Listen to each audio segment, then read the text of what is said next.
ಇತ್ತೀಚಿನ ದಿನಮಾನಗಳಲ್ಲಿ ಬೆಂಗಳೂರು ಮಹಾನಗರದಲ್ಲಿ ಅತಿ ಹೆಚ್ಚಾಗುತ್ತಿರುವ ವಾಯು ಮಾಲಿನ್ಯ, ಘನತ್ಯಾಜ್ಯ ವಿಲೇವಾರಿ ಸಮಸ್ಯೆಗಳು ಮುಂತಾದ ಸಮಸ್ಯೆಗಳು ಬಹಳ ಗಂಭೀರವಾಗಿ ಪರಿಣಮಿಸುತ್ತಿದ್ದು, ಇದಕ್ಕೆ ಬಿಬಿಎಂಪಿಯವರು ಹಲವಾರು ಕ್ರಮಗಳನ್ನು ಕೈಗೊಂಡಿದ್ದಾರೆ. ಈ ಹಲವಾರು ಕ್ರಮಗಳಲ್ಲಿ NCAP ಹಾಗೆ ಬೆಂಗಳೂರು ಮಹಾನಗರ ಪಾಲಿಕೆಯವರು ಕಸ ವಿಲೇವಾರಿ ಪದ್ಧತಿಯಾಗಿರುವುದು, ಘನತ್ಯಾಜ್ಯ ವಿಲೇವಾರಿಯಾಗಿರುವುದು ಮುಂತಾದ ಕಾರ್ಯಕ್ರಮಗಳನ್ನು ಹಮ್ಮಿಕೊಂಡಿದ್ದಾರೆ. ಈ ಕಾರ್ಯಕ್ರಮಗಳ ಬಗ್ಗೆ ಜನಸಾಮಾನ್ಯರಲ್ಲಿ ಯಾವ ರೀತಿಯ ಅರಿವಿದೆ, ಅವರಿಗೆ ಯಾವ ಥರ ಈ ಕಾರ್ಯಕ್ರಮಗಳು ಅವ್ರ ತನಕ ಹುಟ್ಟಿದೆ ಅಂತ ತಿಳ್ಕೊಳ್ಳೋಣ ಬನ್ನಿ. ನಮಸ್ತೆ ಸರ್, ಬೆಂಗಳೂರು ಮಹಾನಗರ ಪಾಲಿಕೆಯವರು ವಾಯು ಮಾಲಿನ್ಯ ಮತ್ತು ಕಸ ವಿಲೇವಾರಿ, ಇದ್ರ ಬಗ್ಗೆ ಘನತ್ಯಾಜ್ಯ ವಿಲೇವಾರಿ ಮತ್ತು NCAP ಇದ್ರ ಬಗ್ಗೆ ಹಲವಾರು ಕ್ರಮಗಳನ್ನ ಕೈಗೊಂಡಿದ್ದಾರೆ ಸರ್. ಇದ್ರ ಬಗ್ಗೆ ನಿಮ್ಮ ಅನಿಸಿಕೆ ಏನು, ನೀವೇನು ಹೇಳೋಕ್ಕೆ ಇಷ್ಟಪಡ್ತೀರಾ ಸರ್? ಏನಿಲ್ಲ, ಬೆಳಗ್ಗೆ ಡೈಲಿ ಗಾಡಿಗಳು ಬರ್ತಾವೆ, ಮನೆ ಹತ್ರನೂ ಡೈಲಿ ಬರ್ತಾವೆ. ಸ್ವಚ್ಛ ಭಾರತ ಅನ್ನೋದು ಏನಿದೆಯಲ್ಲ, ಮೋದಿಯವರು ಏನು ಮಾಡ್ಯಾರ ಆ ಕಾರ್ಯಕ್ರಮ ಕಂಪಲ್ಸರಿ ನಡೀತಾ ಇದೆ. ಡೈಲಿ ಬೆಳಗ್ಗೆ ಐತಲ್ಲ, ಕಾರ್ಮಿಕರು ಏನದಾರಲ್ಲ ಸ್ವಚ್ಛ ಕ್ಲೀನಾಗಿ ಮಾಡಿ ಎಲ್ಲ ಹೋಗ್ತಾ ಇದ್ದಾರೆ. ಏನು ಅದ್ರ ಬಗ್ಗೆ ಏನು ಪ್ರಾಬ್ಲಮ್ ಇಲ್ಲ, ಏನಿಲ್ಲ. ಇದೇ ಕಂಟಿನ್ಯೂ ನಡೆದ್ರೆ ಒಳ್ಳೆಯದು ಅಂತ ನಮ್ಮ ಅನಿಸಿಕೆ. ಓಕೆ, ಧನ್ಯವಾದಗಳು ಸರ್. ನಮಸ್ತೆ ಸರ್. ನಮಸ್ತೆ, ಹೇಳಿ ಸರ್. ನಮ್ಮದು ವಾಯು ಮಾಲಿನ್ಯ ಮತ್ತು ಕಸ ವಿಲೇವಾರಿ ಬಗ್ಗೆ ನಮ್ಮ ಬೃಹತ್ ಬೆಂಗಳೂರು ಮಹಾನಗರ ಪಾಲಿಕೆಯವರು ಹಲವಾರು ಕ್ರಮಗಳನ್ನ ಕೈಗೊಂಡಿದ್ದಾರೆ ಸರ್. ಹಲವಾರು ಕ್ರಮಗಳನ್ನ ಮಾಡ್ತಾ ಇದ್ದಾರೆ.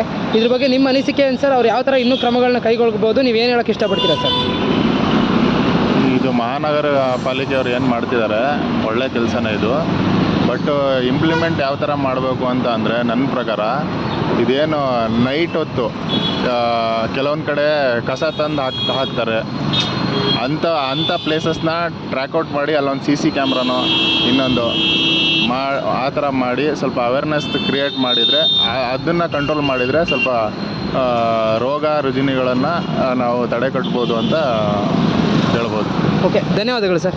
Thank you sir. ನಮಸ್ತೆ ಸರ್. ಬೆಂಗಳೂರು ಬೃಹತ್ ಬೆಂಗಳೂರು ಮಹಾನಗರ ಪಾಲಿಕೆಯವರು ವಾಯು ಮಾಲಿನ್ಯ ಮತ್ತು ಘನತ್ಯಾಜ್ಯ ವಿಲೇವಾರಿ ಬಗ್ಗೆ NCAP ಮತ್ತು BBMP ಅವರೆಲ್ಲ ಸೇರಿ ಒಂದಷ್ಟು ಹಲವಾರು ಕ್ರಮಗಳನ್ನ ಕೈಗೊಂಡಿದ್ದಾರೆ ಸರ್. ಇದ್ರ ಬಗ್ಗೆ ನಿಮ್ಮ ಅನಿಸಿಕೆ ಏನು? ಇದಕ್ಕೆ ನೀವೇನು ಹೊಸ ಸಲಹೆಗಳನ್ನ ಕೊಡೋಕ್ಕೆ ಇಷ್ಟಪಡ್ತೀರಾ ಸರ್? ಖಂಡಿತವಾಗಿಯೂ ಈ BBMP ಅವರು ತೆಗೆದುಕೊಂಡಿರ್ತಕ್ಕಂಥ ಕ್ರಮ ನಿಜಕ್ಕೂ ಕೂಡ ಒಳ್ಳೆಯದು, ಅದು ಸ್ವಾಗತಾರ್ಹ. ಹಾಗಾಗಿ ಈಗೇನು ಬೃಹತ್ ಬೆಂಗಳೂರು ಮಹಾನಗರ ಪಾಲಿಕೆಯವರು ಘನತ್ಯಾಜ್ಯ ಬೇರೆ ಮತ್ತು ಇನ್ನೊಂದು ಯಾವುದು ಹಸಿ ಕಸವನ್ನು ಸಪ್ರೇಟ್ ಮಾಡಿ ಏನು ತ್ಯಾಜ್ಯ ವಿಂಗಡಣೆ ಮಾಡಬೇಕು ಅಂತ ಹೇಳಿ ಅವರು ಒಂದು ಕಾರ್ಯಕ್ರಮ ಅಥವಾ ಒಂದು ಕಾರ್ಯವನ್ನು ಕೈಗೆತ್ತಿಕೊಂಡಿದ್ದಾರೆ. ಅದು ಮಾಡೋದ್ರಿಂದ ತುಂಬ ಅನುಕೂಲ ಆಗುತ್ತೆ. ಯಾಕೆ ಅಂತಂದರೆ ಎರಡನ್ನೂ ಒಟ್ಟಿಗೆ ಹಾಕೋದ್ರಿಂದ ಒಂದು ಘನತ್ಯಾಜ್ಯ ಬೇಗ ಮಣ್ಣಲ್ಲಿ ಕರಗೋದಿಲ್ಲ, ಹಸಿ ಕಸ ಬೇಗ ಕರಗಬಹುದು.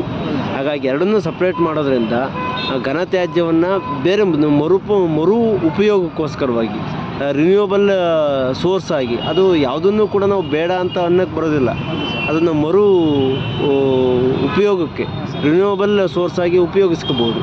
ಹಾಗಾಗಿ ಸಪ್ರೇಟ್ ಮಾಡ್ತಾ ಇರೋದು ತುಂಬ ಅನುಕೂಲ. ಹಾಗಾಗಿ ಅದು ಮಾಡ್ತಾ ಇರತಕ್ಕಂಥ ಬೃಹತ್ ಬೆಂಗಳೂರು ಮಹಾನಗರ ಪಾಲಿಕೆ ಮತ್ತು ಕರ್ನಾಟಕ ಸರ್ಕಾರ, ರಾಜ್ಯ ಸರ್ಕಾರ ಏನಿದೆ, ಅದು ಅವೆರಡಕ್ಕೂ ಕೂಡ ಅಭಿನಂದನೆಗಳನ್ನು ಸಲ್ಲಿಸ್ತೇನೆ. ಒಂದು ಸ್ವಾಗತಾರ್ಹ ಕೂಡ ಹೌದು, ಖಂಡಿತವಾಗಿ. ಓಕೆ, ಧನ್ಯವಾದ.